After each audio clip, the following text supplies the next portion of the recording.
Episode की शुरुआत में हम देखते हैं कि डल्पो इनो को बता देता है कि उसके पास सीसीटीवी की फुटेज है। इस बात पर यूरी डल्पो पर नाराज होने लगती है। अब इना तब तक इस बात पर कुछ रिएक्ट कर पाती, तभी वहाँ पर व्योम आकर उसे उठाकर ले जाता है। इसके बाद हम लोग देखते हैं कि सभी लोग वाईजीएन कंपनी में काफी खुश थे क्योंकि उनके पास वो फुटेज आ गई थी। वही एमएससी वाले मना कर देते हैं कि वो इस न्यूज को बाद में ब्रॉडकास्ट करेंगे क्योंकि उनके हाथ बहुत ही बड़ी न्यूज लगी थी। अब जब ये खबर डल्पो तक पहुंचती है कि एमएससी वाले बाद में ब्रॉडकास्ट करेंगे तो उसे कुछ समझ नहीं आता और वो तुरंत हॉस्पिटल जाने के लिए निकल जाता है ताकि वो सब कुछ सही से जान सके। लेकिन उसके पास ज्यादा टाइम नहीं था क्योंकि न्यूज चैनल पर बस ब्रॉडकास्ट होने ही वाली थी। इसीलिए यूरी उसे रोकने की कोशिश करती है पर डल्पो वहाँ से चला जाता है। अब हॉस्पिटल जाकर वो उस औरत की बेटी से मिलता है जो कि पैरालाइज थी, जिससे उसे पता चलता है कि दरअसल वो औरत अपने पति को वापस पाने के लिए नहीं बल्कि अपनी बेटी की जान बचाने के लिए इतनी ज्यादा एक्सरसाइज कर रही थी क्योंकि उसकी बेटी का लिवर खराब हो गया था और उन दोनों का ब्लड ग्रुप भी सेम था।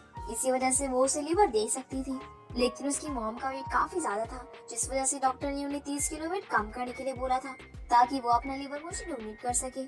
इस बात को सुनकर डल्पो काफी ज्यादा उदास हो जाता है क्योंकि आज उसकी वजह से किसी और को गलत तरीके से टीवी पर पेश करा जाने वाला था।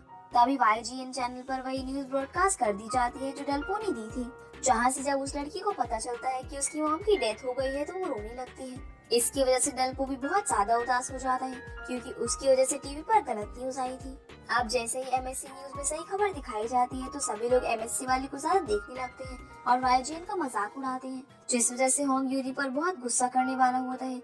लेकिन कांग बीच में आकर उल्टा होंग को ही सुना देता है और आगे से उसे अपने हाथ में रहने को बोलता है। अब जब डल्पो वापस आता है तो वो काफी ज्यादा उदास था और सोच रहा था कि वो क्या करे क्योंकि उसकी वजह से बहुत ही गलत काम हो गया था।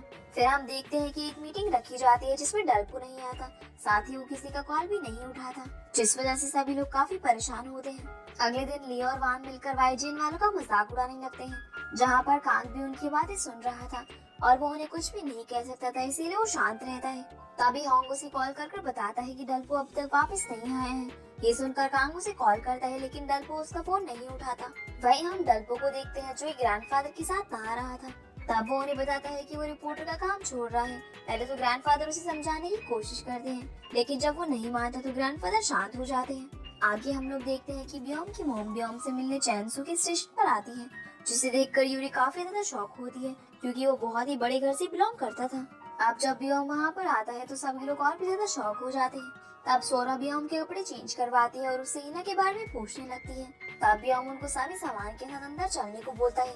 ये सुनकर बहुत सारे गार्ड जो कि सोरा के साथ आए थे वो पंखा और बहुत सी अलग अलग खाने पीने की चीजें लेकर इना के पास पहुँचते हैं। अब इतनी सारी अपनी मनपसंद चीजों को देखकर इना बहुत ज्यादा खुश होती है और व्योम को थैंक यू बोलती है और व्योम भी इना को देखकर काफी खुश होता है। आगे हम लोग देखते हैं कि डल्पो को समझ नहीं आ रहा था कि वो क्या करे, जहाँ बातें करते हुए ग्रैंडफादर उसे बोलते हैं कि मैं जानता हूँ तुम इसलिए नहीं भागे हो क्योंकि तुम उस काम से थक गए हो, बल्कि तुम इसलिए भागे हो क्योंकि तुम डर गए थे। पर तुम्हें टेंशन नहीं लेनी चाहिए क्योंकि सुनने में आया है कि उस लड़के जिसको लिवर की जरूरत थी उसे लिवर दे दिया गया है। अब इस बात को सुनकर डल्पो काफी खुश होता है पर वो अभी भी अपना फैसला नहीं बदलता और अपने रूम में जाकर अपना फोन चेक करता है। तब वो देखता है कि उसके फोन पर बहुत सारे मिस कॉल्स पड़ी हैं, जिन्हें देखकर वो सोचने लगता है कि वो क्या करे और तब जाकर वो अपना मन बदलता है और इना की मिस कॉल देखकर कांग को कॉल करते हुए बोलता है कि मैं वापस आ रहा हूँ। अब जैसे ही डल्पो उधर पहुँचता है तो वो कांग से पूछता है कि मेरी सजा क्या है। जवाब में कांग उसे कोई भी सजा नहीं देता और बोलता है कि मैंने भी 13 साल पहले यही गलती करी थी जिसकी वजह से तुम्हारा परिवार उजड़ गया था, इसीलिए मैंने भी रिपोर्टिंग छोड़कर कुछ और करने की सोची थी। लेकिन 5 साल पहले तुमसे कुछ कंपटीशन के दौरान मुलाकात हुई और तब जाकर मुझे समझ आया कि मैं कितना गलत था। हम अपने आप रिकवर नहीं होते बल्कि हमें होना पड़ता है। आगे डल्पो उससे पूछता है कि आपको वापस आकर कैसा लगा और ये सीन यहीं पर कट होकर व्योम और इना पर आता है, जहाँ पर इना की तबीयत काफी ज्यादा खराब थी फिर भी वो काम करे जा रही थी। तब व्योम उसे रोकने की काफी कोशिश करता है लेकिन वो उसकी बात नहीं सुनती। फिर वो चैनसू से कुछ केसेस के बारे में पूछती है और उस वक्त उसके सामने एक गुमशुदा आदमी का केस आया हुआ था जिसका नाम डुक्सू था और उसके पास उसकी कॉल डिटेल्स थी। अब इना उन डिटेल्स को देखने की कोशिश करने लगती है लेकिन चैनसू से नहीं दिखा सकता था क्योंकि अभी डुक्सू के बारे में कुछ भी पता नहीं चला था। उसी समय वहाँ पर डल्पो आ जाता है जो कि सारे डिटेल्स को याद कर लेता है, जिसे देखकर चैनसू समझ जाता है कि उसने उन्हें याद कर लिया है। इतने में ही उसकी नजर इना पर पड़ती है जिसकी तबीयत खराब थी और वो उससे बात करने की कोशिश करता है पर इना उसे इग्नोर करती हुई व्योम के साथ चली जाती है और व्योम उसकी हालत खराब देखकर उसे अपनी गाड़ी में बिठाता है और वहाँ से कहीं जाने लगता है। ये देखकर यूरी सोचती है कि शायद मुझे व्योम का पार्टनर होना चाहिए था। इस पर डल्पो उसे सॉरी बोलता है। अब यूरी उसे कुछ केसेस के बारे में बताती है जिसमें मोन डुक्सो के गायब होने के बारे में भी खबर थी। आगे वो बताती है कि डुक्सो वही आदमी है जिन्होंने 13 साल पहले फायर फाइटर किमको फैक्ट्री की आग में जाने से रोकने की कोशिश करी थी। इस बात को सुनकर वो काफी ज्यादा शॉक होता है। वही व्योम की कार में सोरा भी इना को हॉस्पिटल चलने को बोलती है, पर इना मना कर देती है और बस बोलती रहती है कि मुझे मेरा काम करना है। अब क्योंकि सोरा और व्योम उसके साथ जबरदस्ती नहीं करना चाहती थी, तो सोरा खुद बहुत सारे गिफ्ट्स लेकर अलग अलग पुलिस स्टेशन में चली जाती है और वहाँ के केसेस के बारे में जानकर उन्हें बता देती है, जिसे देखकर इना को काफी अच्छा लगता है। फिर हम लोग देखते हैं कि व्योम इना को वापस से पुलिस स्टेशन छोड़कर अकेले काम पर जाने के लिए निकलता है। जब इना रूम में आराम करने के लिए जाने लगती है, तब वो देखती है कि रूम पूरा भरा हुआ है और सब सो रहे हैं। इसी वजह से वो टॉयलेट सीट पर जाकर बैठ जाती है और उसका टेम्परेचर बढ़ता ही रहता है। इसकी थोड़ी देर बाद जब डल्पो की आँख खुलती है, तो उसे बाहर के शोर से पता चलता है कि एक रिपोर्टर की तबीयत बहुत ज्यादा खराब हो गई है और वो टॉयलेट सीट पर बैठी हुई है। ये सुनकर डल्पो तुरंत उठता है और इना को हॉस्पिटल लेकर जाने लगता है। तब इना उससे बोलती है कि मुझे वायरल फीवर है, तुम दूर रहो नहीं तो तुम्हें भी हो जाएगा। इस बात को सुनकर डल्पो को समझ आ जाता है कि इना उसके पास क्यों नहीं आ रही थी। अब वो इना को उठाकर अपने साथ लेकर चला जाता है और उसे हॉस्पिटल में एडमिट करवा देता है, जहाँ डॉक्टर उसे दवाइयाँ देकर डल्पो को इना का ख्याल रखने के लिए बोलते हैं। अब डॉक्टर के जाने के बाद इना नींद में डल्पो का हाथ पकड़ लेती है और बोलती है कि मुझे तुमसे कुछ कहना है, जिसे सुनकर डल्पो इना का हाथ पकड़कर वहीं बैठ जाता है और इसी तरह उसकी आंख लग जाती है। अब जैसे ही इना की आंख खुलती है, तो वो डल्पो को अपने बगल में बैठा हुआ देखकर काफी खुश होती है और जैसे ही वो अपना हाथ छुड़वाकर डल्पो को टच करने वाली थी, तभी डल्पो उठ जाता है, जिसे देखकर इना भी घबराकर नीचे गिर जाती है और वहाँ से जाने लगती है। तब डल्पो भी उसके पीछे जाता है और उसे शांत करवाता है, लेकिन इना उस पर गुस्सा होने लगती है क्योंकि उसने उसे इना को बहुत ज्यादा सुनाया था। अब उसकी बात करने के तरीके से डल्पो समझ जाता है कि इना गुस्सा नहीं होना चाहती, बस वो जबरदस्ती हो रही है। आगे इना अपने आप ही उसे बता देती है कि वो उसकी बहुत ज्यादा चिंता कर रही है और वो उससे दूर होते हुए भी उसके बारे में ही सोचती रहती है। ये सुनकर डल्पो को काफी अच्छा लगता है और अब वो इना को जूते और जैकेट पहनाकर उसे पीछे से हक कर लेता है, जिसे देखकर इना को भी काफी अच्छा लगता है। वहीं जेमियोंग एनएससी कंपनी के सामने खड़ा होकर इना और चाओ की फोटो देख रहा था। तब उसे वहाँ के एक कर्मचारी से पता चलता है कि ये दोनों माँ बेटी है। अगले दिन हम लोग देखते हैं कि डल्पो जब अपने रूम में जा रहा था, तब व्योम उससे पूछता है कि क्या तुम इना को पसंद करते हो। जवाब में डल्पो हाँ बोलकर अपने रूम में चला जाता है। चाओ उसे डुक्सो की डिटेल्स लिखते हुए पता लगता है कि उस पर बम्पर वाले बंदे का भी कॉल आया था। अब ये देखकर डल्पो उस बंदे से मिलने जाता है। जहाँ जब वो पहुँचता है तो जेमियोंग उसे कॉल करके बताता है कि मैंने आपको देख लिया है और मैं आपके पास ही आने वाला हूँ।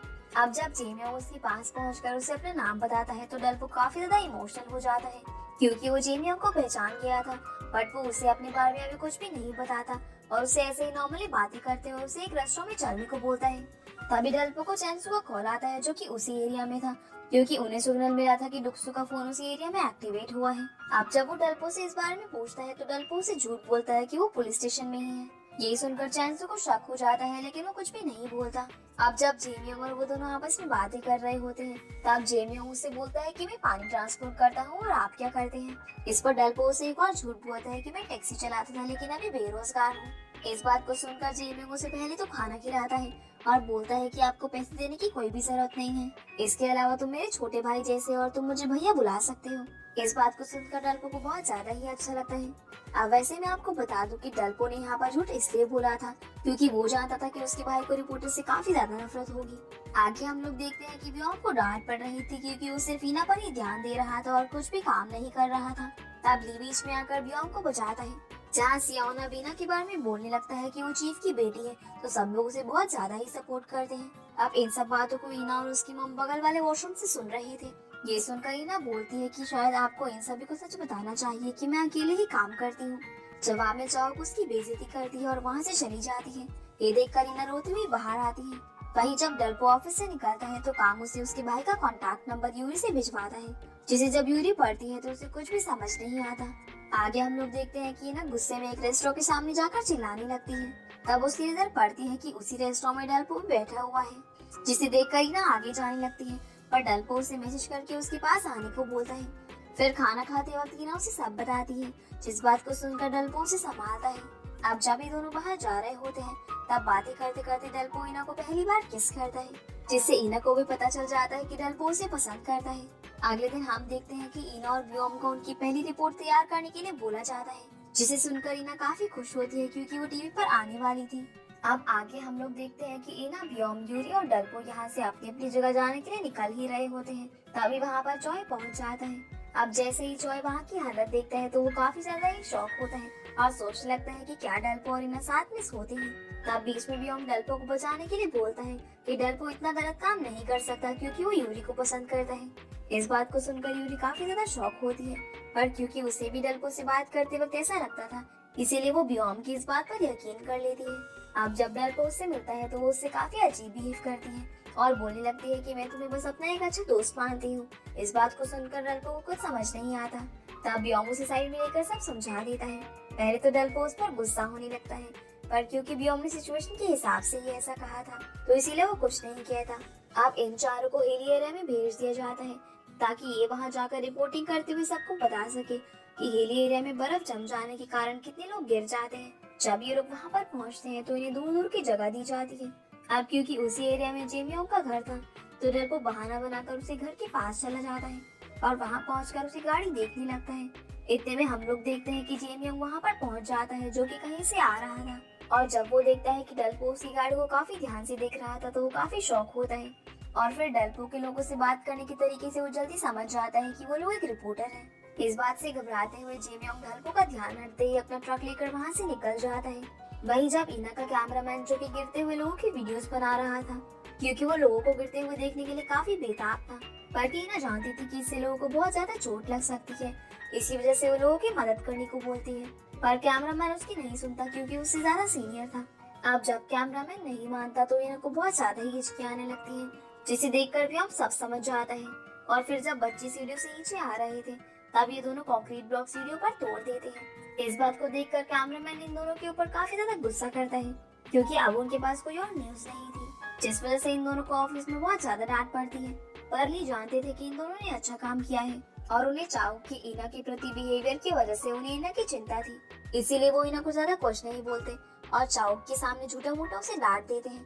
फिर वो तुरंत ईना को एक और जगह पर भेजते हैं और उनके जाने के बाद चाउ ली के पास आकर बोलती है कि अगर ये आप ठीक से नहीं करेंगे तो इन्हें निकाल देना, जिसे सुनकर ली काफी ज्यादा शॉक होता है। वही जब डल्पो वापस से वाई जेल में पहुंचता है तो यूरी गलती से फिसल जाती है। तब डल्पो उसे उठाने वाला होता है लेकिन यूरी उसे मना करने लगती है और खुद ही उठ जाती है। इसके बाद जब यूरी वहाँ से चली जाती है तब तुरंत ही वहाँ पर जेमियोंग पहुँच जाता है जो कि काफी ज्यादा ही गुस्से में था और अब वो डल्पो को उससे हमेशा के लिए दूर रहने के लिए बोलकर वहाँ से चला जाता है। आगे हम लोग देखते हैं कि एक आदमी बहुत ही ज्यादा नशे में था और वो पुलिस वालों से अपना चालान ना करवाने के लिए एक जगह से अपना ट्रक काफी स्पीड में भगाने लगता है।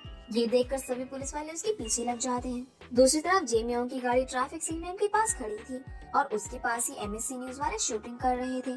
तब ईना की नजर सामने एक बच्चे पर पड़ती है जो कि लंगड़ा कर चल रहा था क्योंकि उसके पैर में चोट लगी हुई थी, जिसे देखकर कैमरामैन उसे रिकॉर्ड करने लगता है और तभी सामने से वो ट्रक आ रहा था जो कि पुलिस वालों से बचकर भाग रहा था। अब उसे देखकर इन्हें समझ जाती है कि वो बच्चा मर जाएगा, लेकिन जैसे ही वो ट्रक बच्चे से टकराने वाला होता है तभी जेमियोंग अपनी जान की परवाह ना करते हुए अपने ट्रक से उस ट्रक को टक्कर मार देता है, जिससे वो ट्रक वहीं पर रुक जाता है। ये देखकर कैमरामैन बहुत ही खुश होता है क्योंकि उन्हें एक बहुत ही अच्छी स्टोरी मिल गई थी। अब जेमियोंग तुरंत गाड़ी से बाहर निकलकर उस बच्चे के पास जाता है और बोलने लगता है कि मियोंग क्या तुम ठीक हो? तब जाकर हम समझ पाते हैं कि जेमियोंग को उस बच्चे के अंदर मियोंग दिख रहा था, इसी वजह से उसने उसकी जान बचाई थी। और इसी के साथ ही एपिसोड यहीं पर खत्म हो जाता है। तो गाइस ये थी आज की वीडियो एंड आई होप आप लोगों को ये वीडियो पसंद आई होगी, तो वीडियो को लाइक कर चैनल को सब्सक्राइब जरूर कीजिएगा। तो आपसे फिर मिलते हैं अगले एपिसोड में, तब तक के लिए गुड बाय।